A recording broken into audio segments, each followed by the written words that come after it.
anything you'd like to accomplish?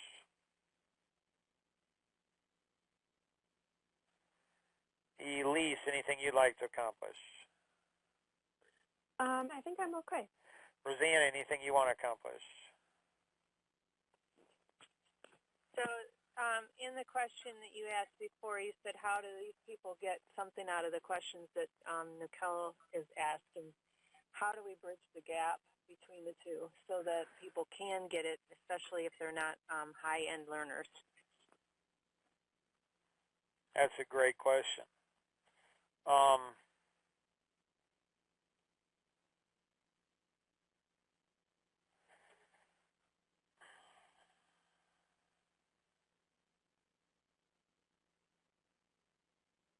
Peter, any thoughts you have?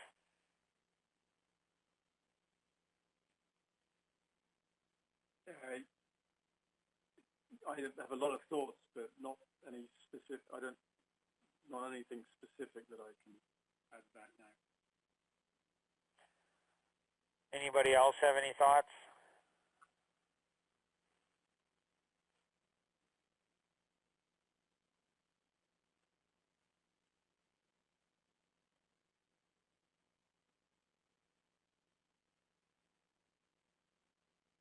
Could you ask them how they think it could apply? They're mid-range individuals. I mean, they're high in their dimension. So they're high level in their dimension, but mid-range individuals. So their own particular dimension, they're at 8, 9s, or 10s. And so their patience tends to be very low. Okay, so then it doesn't circle back into what you were talking about at the beginning of saying when someone says that's a great question, disrupting their way of thinking. So if you ask them a question that can get them to say that, and then tell the story or have them listen to the story. Yeah, my experience is people that are at a high level in their dimension are drowning. Like they're so busy that they don't think they have time for anything. So they're at 8s, 9s, or 10s. So they don't. It's like they're not open to learning. They don't think they have to learn. They think they already know too much. They're having a hard time applying what they're learning. So they won't even listen to questions. So they won't even ask the question because they think they have the answers. Right, and they won't even if you ask them, they won't. I mean, Bob Donnelly, it's amazing to me on how he didn't even, he signed up for the course, went through the members only area, and it changed everything for him. Unbelievable. He had more happen in a week, he said, than he has in years. I mean, he discovered it just totally rocked his life. Whereas David is really struggling. He's really struggling with the content. It's like, and so one of the reasons David is struggling is because he's having a hard time finding 30 minutes a week. So people that are at, 7, 8, 9s, they've convinced their brains that they're busy and they're important. So they shut down. I mean, there's some high-level, friends that Peter has that they think they're busy. They think they're smart. They think that they're successful. They think a lot of things about themselves. And because they're introduced by Peter to me, I'm not going to tell them anything different. I'm not going to challenge the way they're thinking.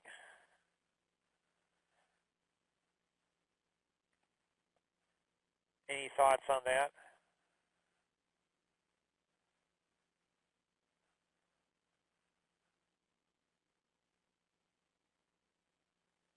Question? Peter could challenge them? What's that? Peter could challenge them? Yeah, that's a great question. Peter, do you think you can challenge them? I'm not sure whether it's a question of challenging or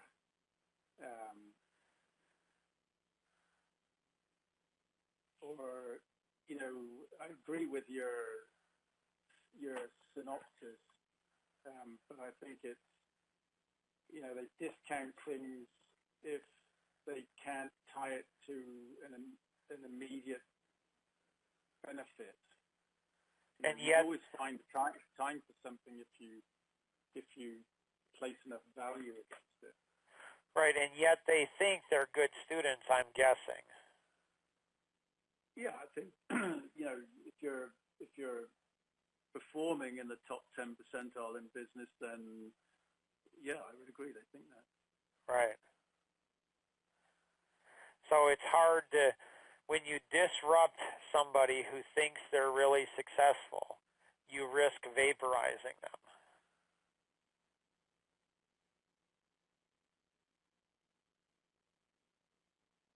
Well, I think that, it'd be hard to vaporize them because they wouldn't allow it. In that sense, their learning curve a lot of the time is maybe, or the breadth may be more narrow because they're just working along a path that they're familiar with. Well, if somebody has a conversation with me,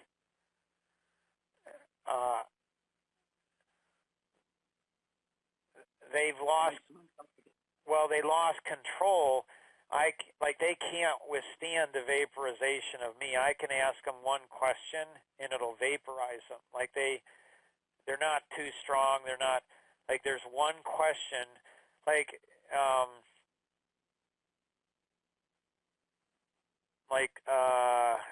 Michael Cogdill. So he's won 27 Emmy Awards. He was introduced by David Hancock and Morgan James Publishing, New York publisher out of the East Coast. And Michael Cogdill, I had 2 half-an-hour conversations with him. Have I shared this with you guys before? No, not me. So we're talking at the end of the second half an hour. He's like, Mark, you're an executive coach, right? I'm like, well, yes. A lot of people call me that. He says, so you have a lot of insight into people. And I'm like, uh-huh. Yeah, I guess. And he's like, so what do you think of me? And then I laugh and I say, well, Michael, I said a couple of things. Well, one is 1 to 10, how direct do you want me to be with you? And he said a 10. I said, well, just heads up. My 2 feels like about a 12. And then he laughed and he's like, Mark. I always love men, especially men who are over 40, especially men who have had tremendous success in their careers, they're at the top, because their testosterone kicks in and they don't think so much. So he's like, Mark, I'm in TV. You couldn't tell me something I haven't heard before. So then he's willing to play. I'm like, okay, let the games begin. I say, so Michael, I'm just curious, has anybody ever said that you lack confidence? Dead silence. And he's like, no. Nobody's ever told me that. Then there's another pause, and he's like, you think I lack confidence? I'm like, well, I've only had 2 short conversations. But in these 2 short conversations, there's 5 things, and I listed off 5 things that I said, this would tend to indicate that you maybe, don't have confidence. He's like, wow. Are you good? And so it's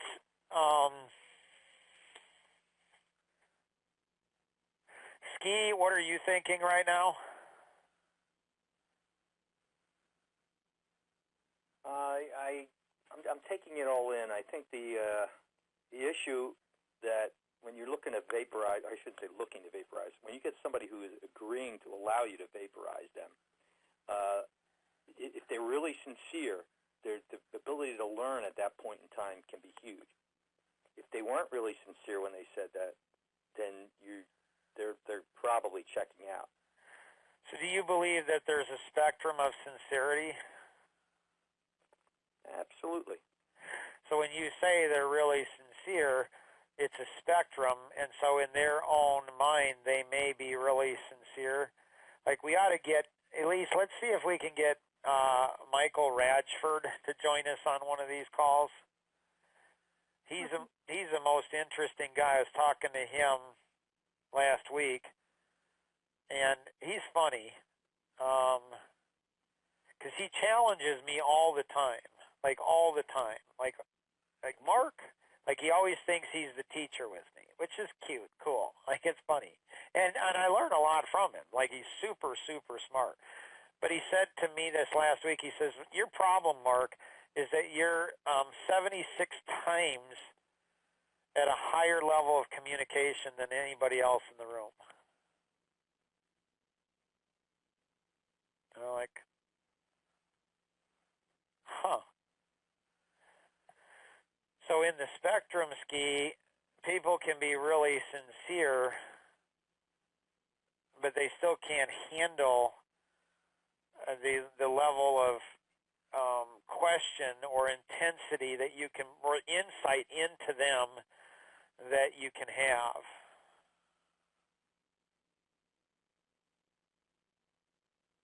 Then maybe they weren't really that sincere, because as you point out, on the spectrum, and in their mind, they may be very sincere, but they're not ready for what that means, which is what I think you were trying to warn him about.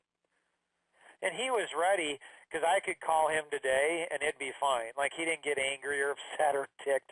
He was just kind of impressed. I mean, he was just kind of like, wow, that was really cool.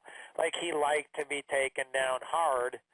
It made him think, and so he, I didn't vaporize him. Like the only people I think you can vaporize are people who are arrogant and think they're really, who's arrogant and think they're really smart.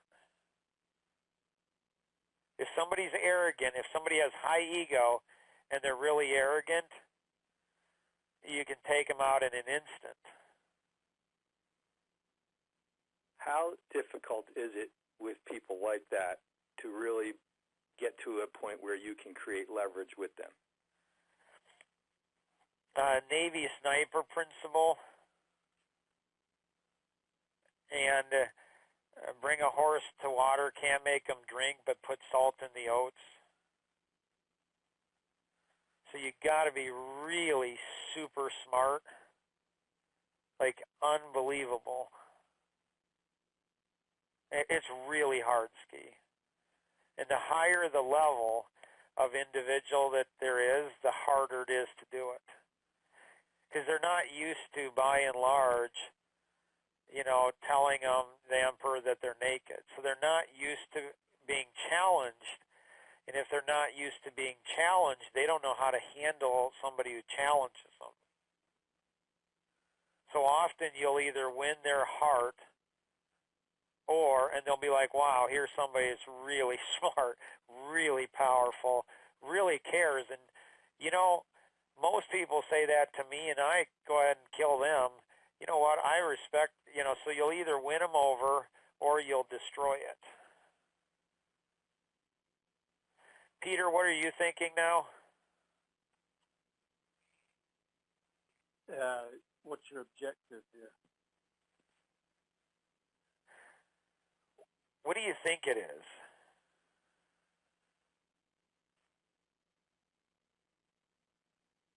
Well, I think it's very deep, but I don't know what you're thinking. So my objective is to go ahead and have people that invest into the course, to take the, $500, $600, $700, whatever level they get in at, and to get 10 times, 100 times the value of what they invested and actually recognize that value. Yeah, I think the only risk to me with some of this, Mark, is the depth, right? Because the deeper you go, the more one-on-one or more personal it is, right? Or it needs to be. And the broader the audience,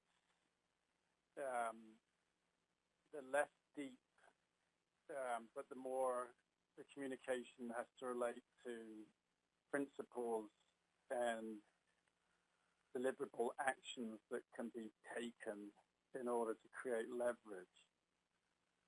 And I think that's where when you ask me, what I think we've got to be careful not to go too deep. I mean, if you want to get a really, really detailed understanding, which you have, then you can answer any question, so to speak. But at a broader level, I think going in too deep, you can spend a lot of time and effort in there in order to get people to learn and take the basic actions that they need in order to leverage. If that makes sense. So right now, today's is to try to figure out how to get people to do the workbook. Well, and that's where I don't think it certainly doesn't need to be deep. I think in that sense, it's whatever when you go back to those kind of basic principles of leverage, it's as I said, it's actually being able to write down or capture what you've learned that's relevant to your personal or business situation, with the final step of actually identifying your obstacles and actions that you need to take, or opportunities and actions that you need to take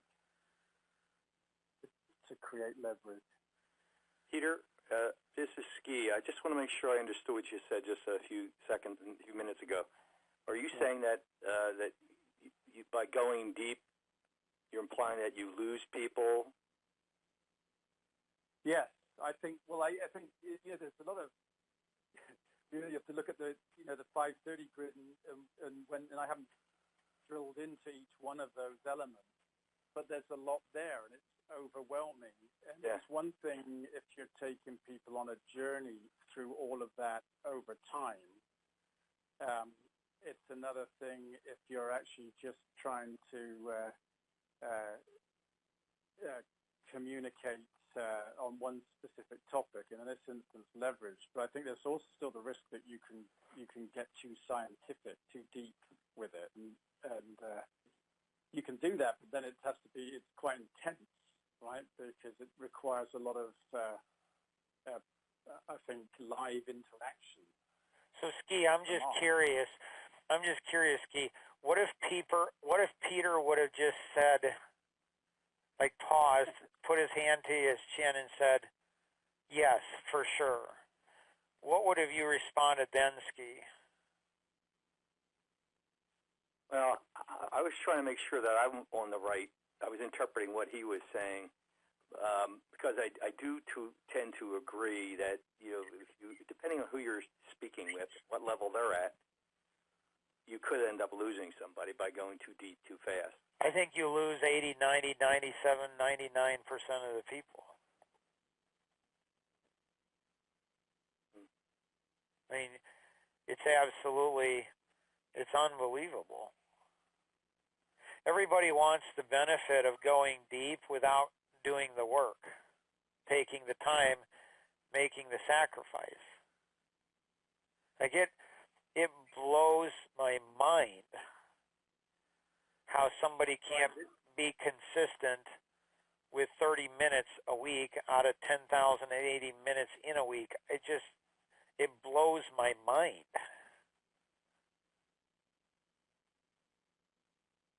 And those that's things. Why Go ahead. That's why I think it isn't not. I don't want to overemphasize a workbook, but we talked about a roadmap for this journey to understanding leverage, right? But you got to be able to, in some ways, doing 30 minutes a week is harder than doing, 3 hours a day, because you're not being distracted by a lot of other things that are going on, and you need to be able to pick up where you left off and accumulate what you learned. And, you know, that 30 minutes a week isn't frequency, I think, that helps a lot of people stay on track or accumulate versus they got to go back and, you know, review where they came from, where they are. But I think it's not the easiest way to learn something. So this is, like I just had an epiphany. I just had a breakthrough. I'll share that, but not on the recorded call. Anyone else want to have any? So if you stick around to go deep, there's benefits of doing that. Like if you need, you know, is there anyone that wants to share anything before we stop the recording for the bonus session? I'm so excited. Because this is, I mean, I've been looking for this thing. Here we go.